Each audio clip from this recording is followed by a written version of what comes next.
Hello po, magandang araw po sa ating lahat. Welcome naman po sa aking YouTube channel, Ryan Patinio, Agri Farming, Family and Kitchen Adventure. For today's video, i-update natin yung ating inahin na manganganak ngayong August 19 or 20. Yan po yung pangalawang inahin natin na manganganak po this month.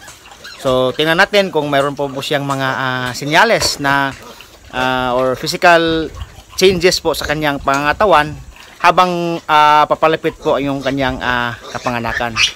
Kung kayo pong mahilig po sa pag-alaga ng mga baboy, agri farming o kahit anong hayop o pangkabuhayang pang-agrikultura, mag-subscribe lang kayo sa aking YouTube channel, Ryan Patinio, Agri Farming, Family and Kitchen Adventure.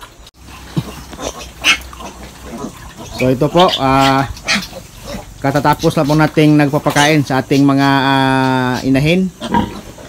So dito po, ito po yung ating unang nanganak na inahin. So ang kanya pong ipinapanganak ay 15 o 15 biik. Pero sa ano po, di natin maiwasan na mga pangyayari, ay nalagasan po siya ng dalawa. So sana po yung natira po ng mga biik dito ay makasurvive na po sila. So ayan po sila ngayon, nasa ano na po sila ngayon, nasa 10 days na po yung ating mga biik. Ayan po sila.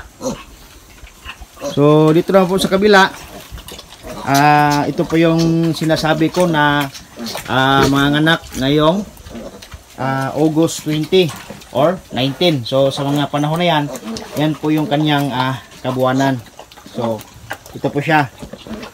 So kung tingnan natin yung kanyang dede po ay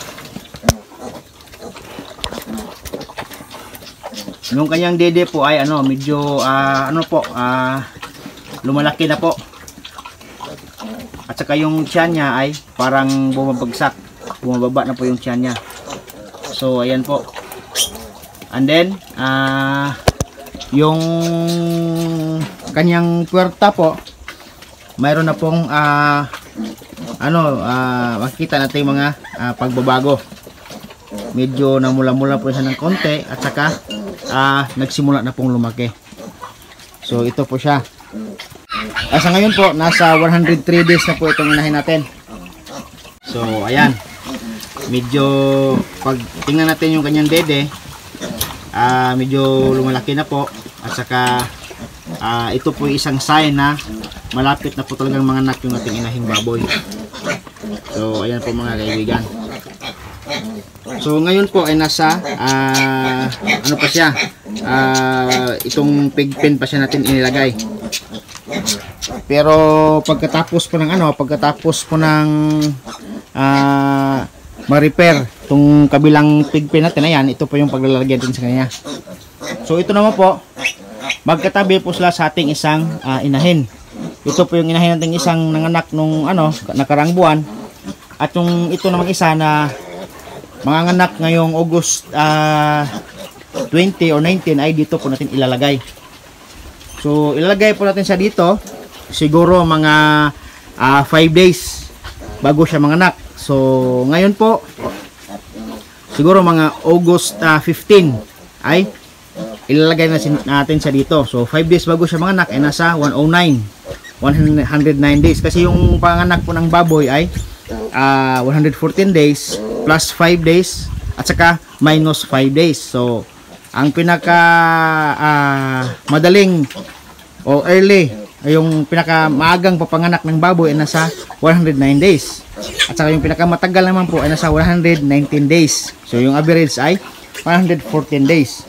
So pag-abot na po niya ng 109 days ngayong August 15 ay dito na po natin siya ilalagay sa kanyang farrowing pen. So far ngayon, dito po naman natin siya inilagay para naman po medyo makaikot-ikot po yung ating inahin sa hawla na ito. So ngayon ay August 5. So 10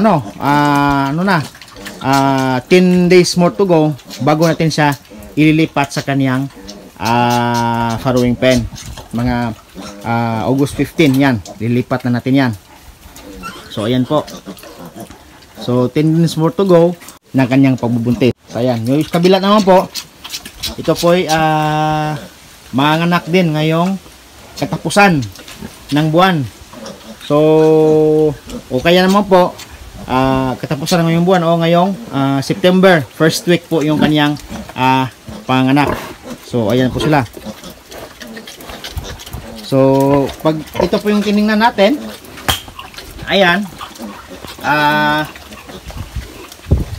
yung kanyang dede ay kasi simula pa lang namumula at saka lumalaki. Ayan. Katulad din sa kabila ay talagang mapapansin talaga natin na yung kanyang dede po talaga ay bagsak na po. Sa kabila po ay kasi simula pa lang ng pagbagsak ng kanyang dede. Kasi po nasa 2 weeks po yung pagitan nila. Pagka kasta dito sa isang inahin natin, after 2 weeks po pinakastahan din natin yung isa. So ang gamit natin ay artificial insemination po. So ayan po sila ngayon.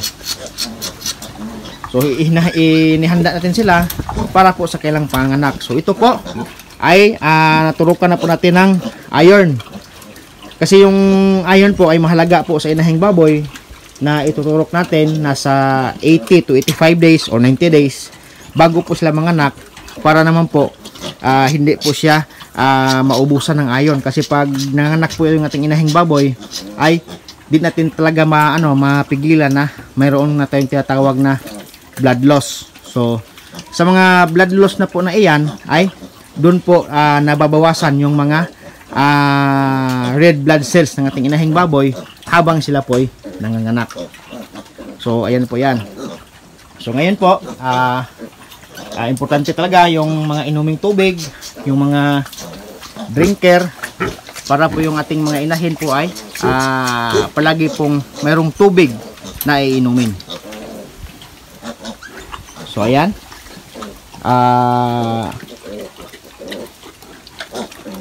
So ito po yung ating inahin na inihanda natin na manganak ngayong August 20. So yan po yung vlog natin ngayon. Atin pong ipinapakita yung ating inahing baboy po na manganak ngayong August 20. So mayroon na po siyang mga physical changes po sa kanyang pangangatawan, lalong na po sa kanilang dede at saka sa kanilang puwerta po na in preparation sa kanilang pagpapanganak ngayong August 20. So kung kayo po ay mahilig po sa pag-aalaga ng mga baboy o kahit anong hayop, pangkabuhayang pang-agrikultura, mag-subscribe lang kayo sa aking YouTube channel, Ryan Patinio, Agri Farming, Family and Kitchen Adventure. Hanggang dito na lang po at salamat po sa inyong panonood. Happy farming po mga kaibigan. See you next time. Bye-bye.